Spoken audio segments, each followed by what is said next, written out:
17వ వచన భాగం చదువుకుందాం. నీకు విరోధముగా రూపింపబడిన ఏ ఆయుధమును వర్ధిల్లదు. ఆమేన్. ఎప్పుడు వర్ధిల్లదంటే నీవు నీతిగా జీవిస్తున్నప్పుడు, దేవుని సన్నిధిలో నీవు యథార్థత కలిగి జీవిస్తున్నప్పుడు, దేవుని భక్తి విషయంలో నీవు యథార్థంగా ఉంటున్నప్పుడు.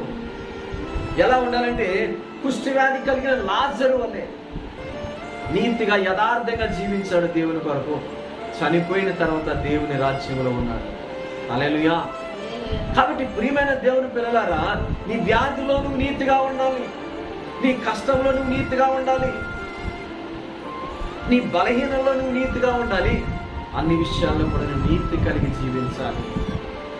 హల్లెలూయా, హల్లెలూయా. కాబట్టి మనం చూసుకున్నట్లయితే